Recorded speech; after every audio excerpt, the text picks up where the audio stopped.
evening, Piedmont Triad. I'm meteorologist Meg Ryan with a live weather update for you. Tim Buckley has the night off, well deserved. I hope he's inside staying warm because it was cold today. If we take a look at this past week, it's really interesting to see how things changed yesterday and today. So just in the past 7 days, we've been at or above freezing from Tuesday all the way to Sunday. And if you look at, what is that? Went Thursday to Sunday, look at that slow increase in temperatures, and by Sunday we saw highs of 75 degrees, and then Monday, boom. And even that 49, it's a little deceptive. Officially, our high temperature was 49, but that happened right after midnight. In the afternoon, that was the mid 40s, so that would have shown you an even greater change, about a 30-degree change. So here's what we saw today, this morning, 27 degrees, it was cold. That's why we had that freeze warning for this morning. Lots of sunshine today, and that allowed temperatures to warm back up to the mid 40s, which is what we saw yesterday afternoon as well. But tomorrow, we're going to start to see some changes. Lots of sunshine today, hardly a cloud in the sky, but our official high of 45 after that morning low of 27.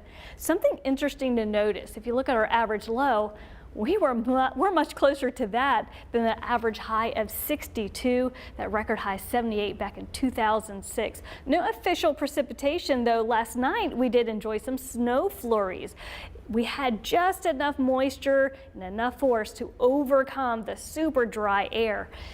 And it was a pretty sight. I hope you got to see it. High temperatures today didn't make it into the mid 40s pretty much across the area, up in the foothills, low 40s in the mountains. They only saw highs right around the freezing mark. Clear skies across the area right now. A few clouds trying to skirt along the Virginia border, but taking a look out to the North Carolina mountains, they are dry as well. No more falling snow, but of course they saw a couple of inches, especially when you got to that higher elevation, and that stuck to the ground. But up to our north, that's where they're seeing some snow showers, even some lake effect snow in some areas up in the Midwest and in the Northeast. So the clouds and the precipitation is staying way up to our north. Right now in Greensboro, it is 41 degrees, and there is that dry air. The dew point only 12 degrees, so I'm glad we were able to squeeze out just a little bit of snow flurries last night. Most of it evaporated before it hit the ground, so if you didn't see any, that's why.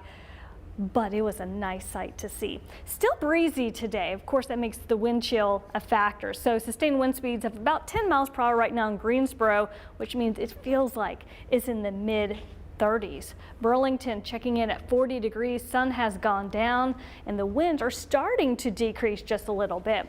Across the area, we're looking at low 40s in many areas, with Mount Airy at 41, 40 in Asheboro, 41 also over in Danville. So comparing our current temperatures to where we were yesterday at the same time, we're actually a little bit higher.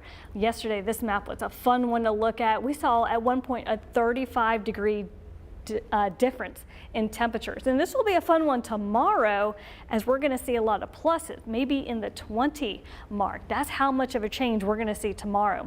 So yesterday we saw that blue dip all the way down to the Gulf Coast. Now it's much further up to the north, so that cold air is starting to retreat up to the north thanks to that jet stream. So if we look at the upper level pattern, this really helps to separate that cold air down from the warmer air. So yesterday it was dipping down to our south, allowing all that cold air to come to North Carolina and even down to the deep south, where they saw some record temperatures just because it was so cold. But now that jet stream has lifted more to the north, and that's going to allow more moderate air. We'll get that southwesterly flow.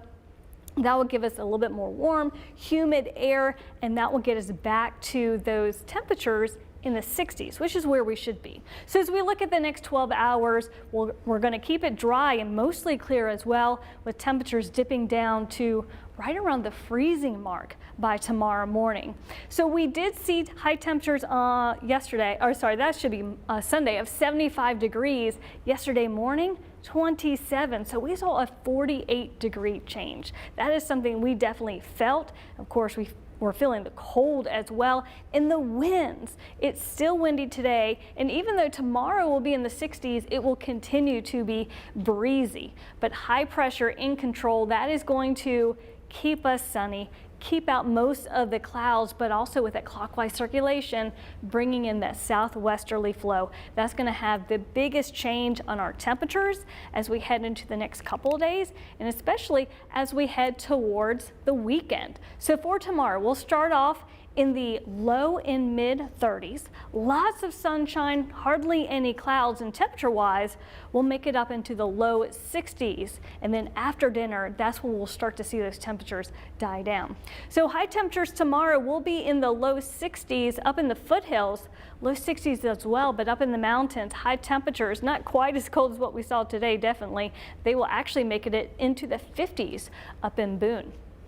Wind speeds right now, they're starting to calm down. Now that the sun has gone down, this is very common. So sustained wind speeds are about 5 to 10 miles per hour in many areas. And in terms of wind gusts, we did see more of those earlier today. Jefferson reported 44 mile per hour wind gusts. Winston-Salem 26, 22 miles per hour in Asheboro.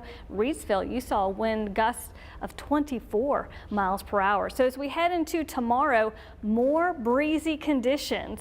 The good news is it won't be as cold, so it won't be as noticeable.